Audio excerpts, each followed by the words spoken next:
مولانا رومی بہت بڑے عالم تھے، شریعت کے ماہر تھے اور اپنے وقت کے امام سمجھے جاتے تھے۔ فقہ کے اندر پورے ملک کے اندر ان کو جانتے تھے، لوگ جانتے تھے کہ یہ بڑے عالم دین ہیں۔ تو جب شیخ شمس تبریزی سے وابستہ ہوئے اور چاہا کہ وہ علم جو شیخ شمس تبریزی کے پاس ہے وہ مجھے مل جائے، تو ان سے کہا کہ شیخ جو علم آپ کو خدا نے دیا ہوا ہے آپ مجھے بھی وہ سکھا دیں کہ یہ کس طرح سے یہ حاصل کر سکتا ہوں۔ تو ان کے شیخ نے کہا کہ یہ آپ نہیں حاصل کر سکتے، اِنَّکَ لَن تَسْتَطِیعَ مَعِیَّ صَبْرًا، آپ میں یہ ہمت نہیں ہے کہ آپ میرے ساتھ صبر کر سکیں اور اس علم کو سیکھ سکیں۔ تو مولانا روم نے کہا کہ نہیں، بڑی ضد کی کہ میں یہ سیکھنا چاہتا ہوں، میں بھی چاہتا ہوں کہ اس معرفت کو جو آپ کو حاصل ہے میں بھی حاصل کر لوں۔ تو مولانا روم سے ان کے شیخ نے کہا کہ ٹھیک ہے، چلو ایسا کرو کہ تم بازار جاؤ اور وہاں سے شراب خرید لو اور شراب خرید کر بیچو، بازار میں گھومو اور بیچنا شروع کر دو۔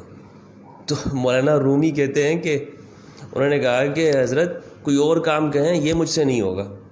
کوئی اور کام کہیں میں وہ کر سکتا ہوں، لیکن شراب بیچنا، بھائی شراب حرام ہے اور پورے ملک میں میں ایک بڑا عالم سمجھا جاتا ہوں، بڑا مفتی ہوں، میرا نام ہے، لوگ مجھے بڑی عزت کرتے ہیں، میرے سر پہ امامہ ہے، میں یہ کام کروں گا شراب بیچوں گا؟ نہیں بھائی، میں یہ نہیں کر سکتا ہوں۔ تو شمس تبریزی نے ان سے کہا کہ میں نے آپ سے کہا تھا نا کہ آپ یہ کام نہیں کر سکو گے،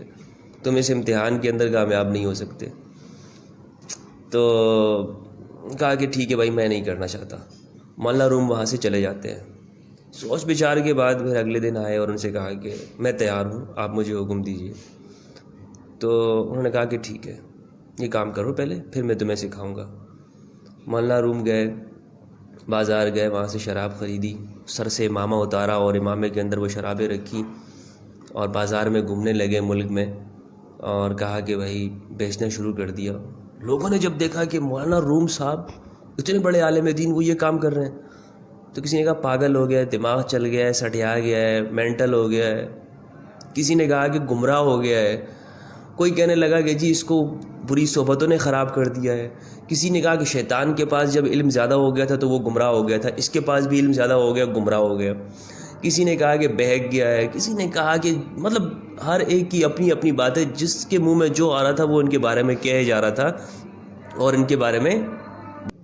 تو بہرحال ان کے بارے میں بہت باتیں ہونے لگی اور کسی نے بھی ان سے جو ہے وہ کچھ خریدا نہیں، شراب نہیں لی ان سے۔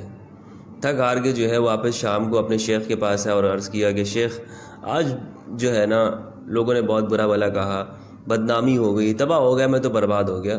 اور کسی نے مجھ سے کوئی شراب بھی نہیں خریدی۔ تو شیخ نے کہا کہ بس تم امتحان میں کامیاب ہو گئے، اصل میں تمہارا یہ امتحان لینا اس لیے مقصود تھا کہ تم نے اپنے سر کے اوپر بہت بڑا پگڑ پہنا ہوا تھا، امامہ پہنا ہوا تھا، اور تمہارے اندر اس کی وجہ سے غرور تمہارے سر کے اندر پیدا ہو گیا تھا، تمہارا انا جو ہے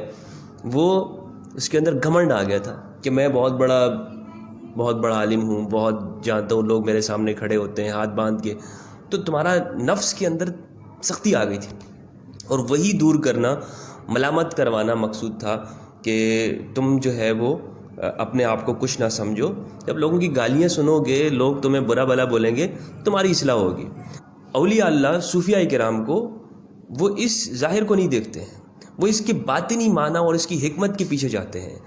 کہ اس کے اندر جو بیماری ہے وہ بیماری ایسے ہی نکلے گی کہ اس کی ملامت ہو جائے، اس کے نفس اسی طرح ٹوٹے گا۔ کسی کو کہہ دیتے ہیں کہ بھائی تم صفائی کا کام شروع کر دو، بیت الخلاء صاف کرو، کسی کو کہتے ہیں کہ کچرا اٹھاؤ، کسی کو کہتے ہیں کہ تم لوگوں کو کھانا کھلانا شروع کر دو، کسی کو کہتے ہیں پانی پلاؤ، جوتیاں اٹھواتے ہیں لوگوں سے۔ یہ کیوں کرتے ہیں؟ یہ اس لیے کرتے ہیں تاکہ